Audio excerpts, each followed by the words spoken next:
Okay, so we're going to look at our first example. We're going to look at the function 1 on the interval 0 to 2.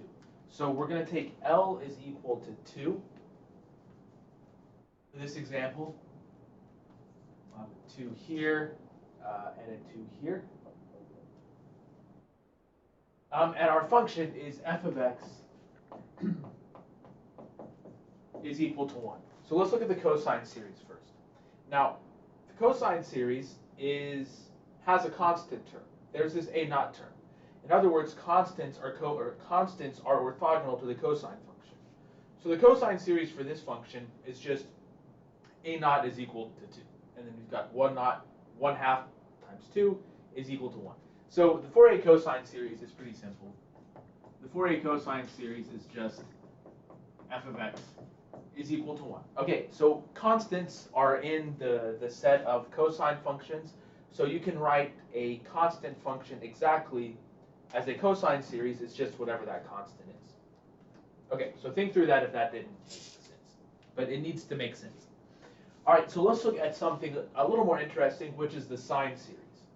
Okay, so the sine series, if I look at the Fourier sine series, the coefficients are going to have, well, I'm going to use this formula here, but L is equal to 2. So this is 2 over 2. So BK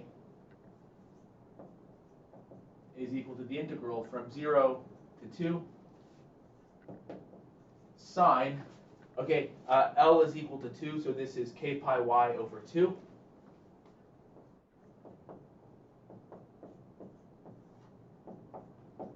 Okay, so what does this turn out to be? Well, the antiderivative of sine is minus cosine, and then with the k pi y over 2, it'll be 2 over k pi.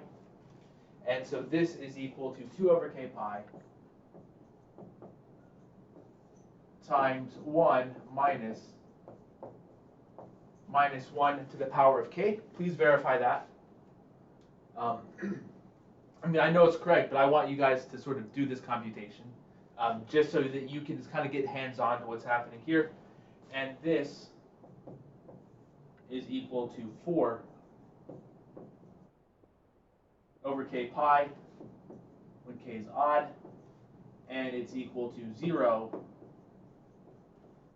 when k is even. Okay, and you can write this as a Fourier sine series and just index over all of the odd numbers if you want. The exact form of the series is not what I want to concentrate so much on. I'm going to look at a Desmos graph. I'm going to share a Desmos graph in just a moment where we'll look at the formula. Okay, but let's just make one observation. So let's say this is 2. What is the best case scenario? Well, my function f of x is equal to 1. Let's say this is 1. It's equal to 1 from here to here. Now, the only thing, I mean, I could plug in the coefficients here and sum it up on Desmos like I did, and we could graph it. But the only thing that I know about the sine series right now is that whatever the BKs are, it doesn't matter what the BKs are, it's going to be equal to 0 here and 0 here.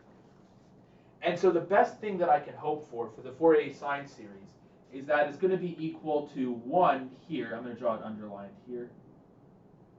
Is that we can get something like this. Okay, the red and blue lines are on top of each other. Actually, I don't know if you can see the red line so well. Okay, you can. So there's a red dashed line here sitting under the blue line. And they're on top of each other, but obviously I can't draw them on top of each other. Okay, so the best thing that we can hope for is something like this. This is the best thing that we can hope for, simply because I know the sine functions are going to be equal to 0 there and there. So here's one interesting thing. We have a sum of very continuous functions, but if we have an infinite number of them, we get something that's discontinuous here. Okay, so in other words, this series, a series of continuous functions can converge to a discontinuous function, which it doesn't really have a lot to do with what we're talking about now, but it's just one of the reasons that we have to take care when we have an infinite series of things, because different things happen when you have an infinite sum rather than a finite sum. Okay, so again, this is the best that we can hope for. And in fact, this is actually what's going to happen. This is what the dashed line with 0 there and 0 there is what the Fourier sine series is going to look like.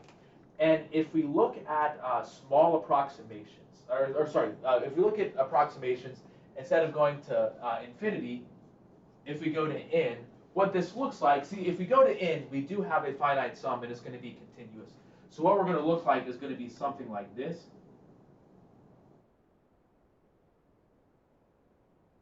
Something like this, okay? And really, it should be more symmetric, so those shouldn't be there. Something like this. Okay, so it kind of looks like maybe a Batman mask, or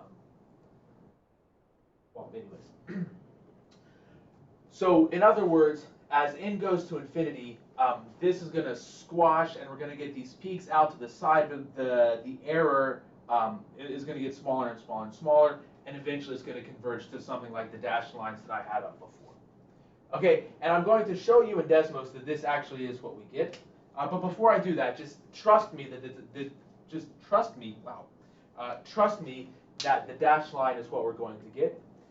Now let's think about what happens as I look from -2 to 2.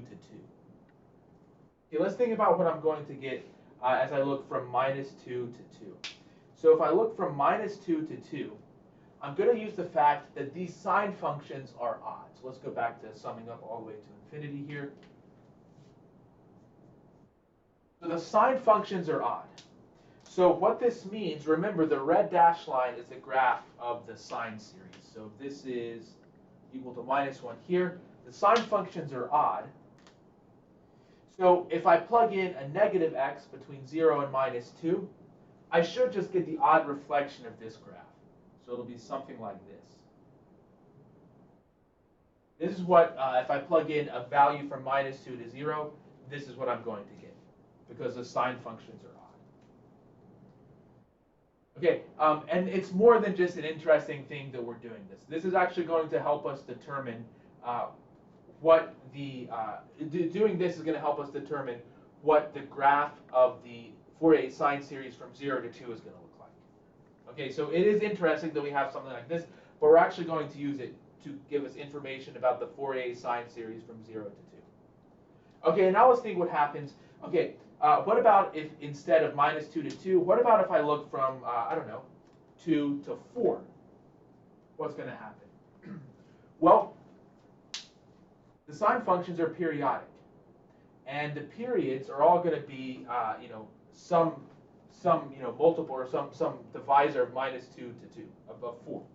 Okay, so what we're going to see then, if I look at something outside of -2 to 2, the way that I know what the graph is going to look like there, I'm just going to take this and copy and paste it there. Because the sine functions are periodic, it tells me that this function here is going to be periodic. Okay, so what I'm going to get then is something like this.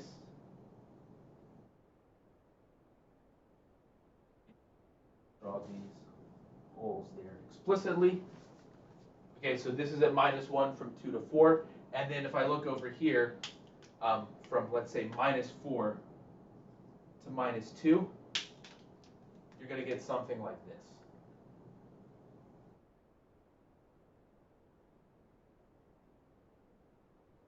Okay, and so how did we come up with this? Well, this is the, and then we just repeat this, we just copy and paste, going to positive infinity and going to negative infinity.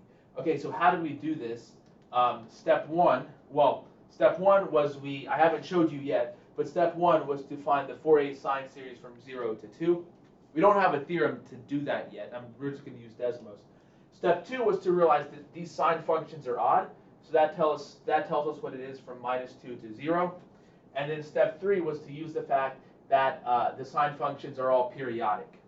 And so all we're going to do to see what happens with x bigger or smaller than 2, we're just going to take this graph and copy and paste it as we go to positive infinity that way, and then copy and paste it as we go to negative infinity this way. Okay, so now let me show you what it's going to look like on the screen. And I just realized, actually, that since I'm not on Zoom, I can't share my screen. So hopefully this is going to work. I hope I don't have any weird tabs open. Well, I have so many open, you can't say what any of them are. Okay, so this is the function.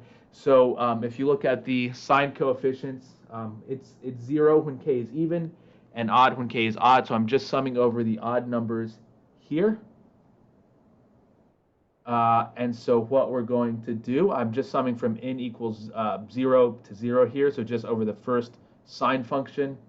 And now let's look what happens as I get more and more terms. Okay, so starting to make this kind of, I don't know, it reminds me of a Batman mask, but I don't know why. Maybe the ears there. It seems like there's also some cartoon character. Maybe like a PJ mask or something. I don't know. So we're going to go like this. And as you can see, what's happening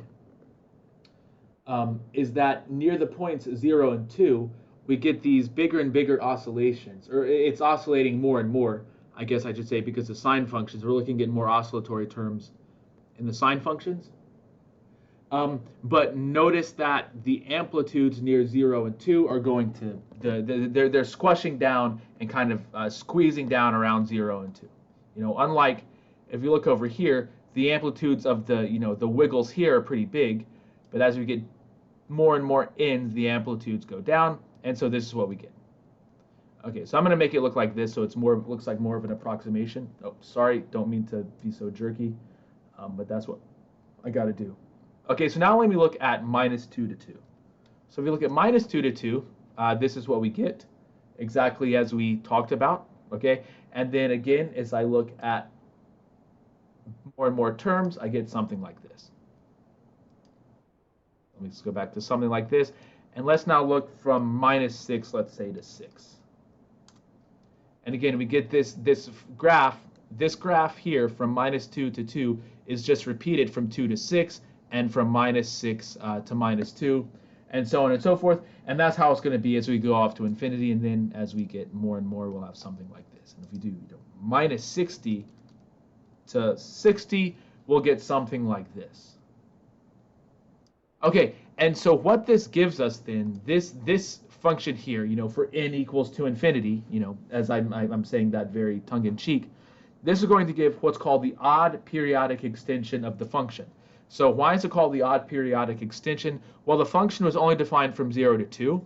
It's odd. The odd extension is just going to be that same function reflected across the origin here, the odd reflection across the origin from minus 2 to 0. That's the odd extension of f.